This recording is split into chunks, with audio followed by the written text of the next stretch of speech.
Welcome to this explainer. Today, we are going to completely flip how you think about depression. For decades, we've been told to think of it as a chemical imbalance, basically a sort of soup in the brain that just needs the right ingredients added back in. Well, scratch that. We're moving away from that idea today. Instead, we're going to look at how modern neuroscience is revealing a completely different picture, one where psychedelics can physically rebuild the actual structural architecture of your brain. Okay, here's our roadmap for this explainer. First, the architecture of depression, then defining the dendritic spine, followed by the psychedelic growth spurt. After that, proof the spines matter, the molecular assembly line, and we'll wrap up with rewiring, not rescue. Let's dive right in. Section 1. The architecture of depression, a physical withering of brain connections. We've got to start with the core problem here, which is that depression isn't just a feeling or some passing mood.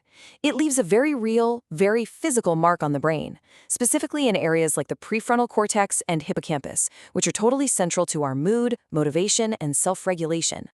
To really get this, picture a healthy neuron like a big, thriving, vibrant tree. When chronic stress rolls in, it brings on this harsh, brutal winter. Under the heavy weight of depression, the neurons don't necessarily die, but they pull inward. They physically retract and shed those tiny branches that connect them to their neighbors. So that psychological feeling of deep disconnection we always associate with depression, it's actually mirrored perfectly by a literal physical disconnection happening on a cellular level right inside your head.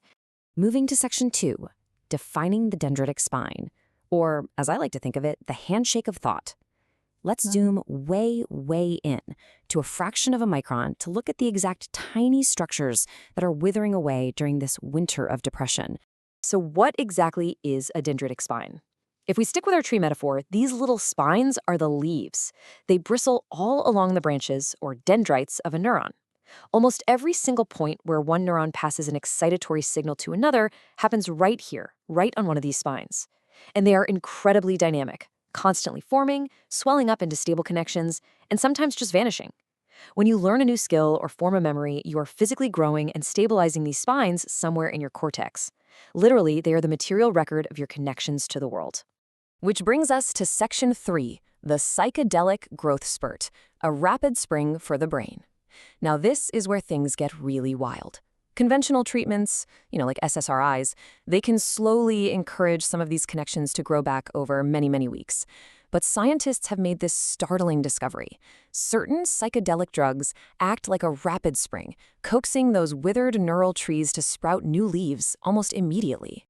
Back in 2018, researchers actually had to coin a brand new term for this phenomenon, psychoplastogens. This defines molecules that rapidly promote structural neuroplasticity. When they tested compounds like LSD, DMT, and the research psychedelic DOI on cortical neurons, they found that these drugs powerfully, and I mean powerfully, rebuild neural architecture. They drastically increased dendritic branching and synapse number. LSD, for instance, nearly doubled the number of spines per length of dendrite. Strikingly, some of these psychedelics were even more potent at doing this than ketamine, which had previously been the gold standard for rapid-acting antidepressants. But you might be wondering, how much growth are we actually talking about in a living, breathing creature?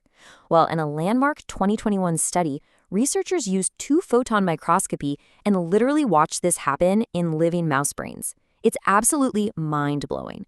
After administering just a single dose of psilocybin, they watched dendritic spine size and density in the frontal cortex increase by about 10%. And here's the real kicker. This perfectly illustrates the sheer speed of this rewiring.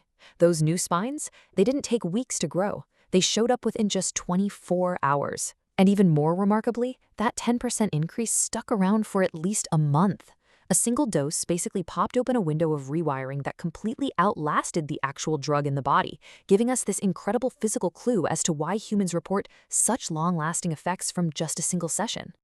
All right, section 4, proof the spines matter, or scaffolding the healing. Because look, observing structural growth under a microscope is fascinating. But as critical thinkers, we've got to ask the next logical question.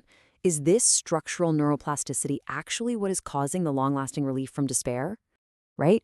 We have to figure out if the physical growth of these dendritic spines is just some cool biological side effect of the drug, or if it's literally the mechanism of the cure.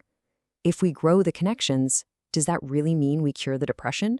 The answer came from this absolutely ingenious, honestly, practically sci-fi 2019 study working with ketamine.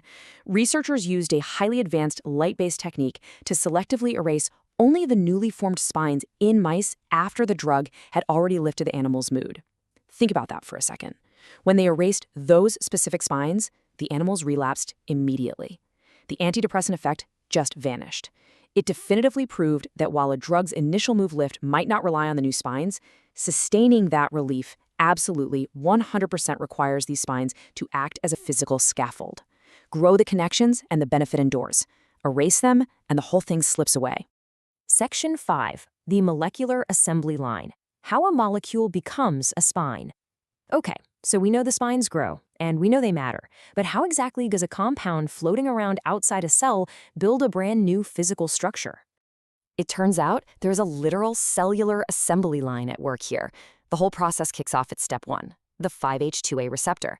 Now, this is the exact same receptor responsible for the visionary psychedelic trip, but here it acts as the starting gun for growth.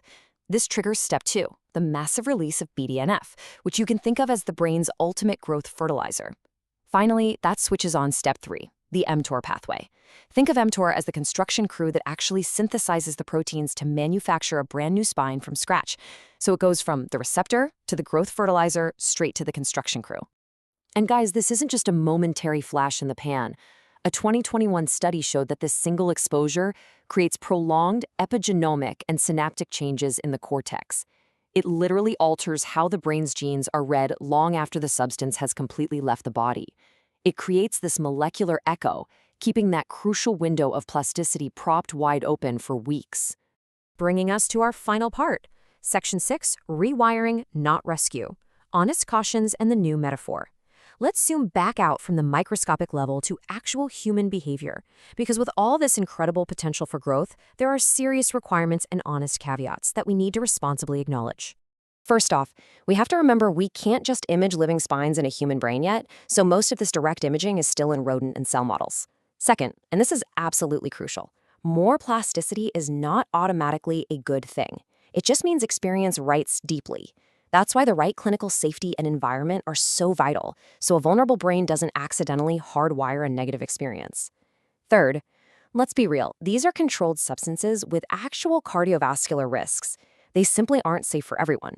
And finally, while chemists have managed to create non-hallucinogenic versions that grow spines in animals without causing a trip, whether humans can achieve that same therapeutic rewiring without the subjective conscious experience, that is currently one of the biggest, most hotly debated open questions in the field. Ultimately, though, this science frames a massive, profound shift in how we understand mental health. For years, the old mindset treated the brain as a chemical solution that needed continuous redosing just to correct an imbalance. But this new mindset, it understands the brain as a dynamic physical structure, one that may have contracted under suffering, sure, but can actually be coaxed to rebuild itself, extending outward, connection by connection, spine by tiny spine. For the longest time, we just imagined the adult brain as a finished product, its architecture fixed, rigid, done. But the fact that a single day, a single dose, can reopen the brain's structural capacity to heal and grow, that is quietly one of the most extraordinary findings in modern neuroscience. It fundamentally changes how we view recovery, and it leaves us with one incredibly profound question to ponder. If our neural architecture is really this adaptable, just how much of ourselves are we truly capable of rebuilding? Thanks so much for joining me for this explainer, and remember to always keep questioning what you think you know.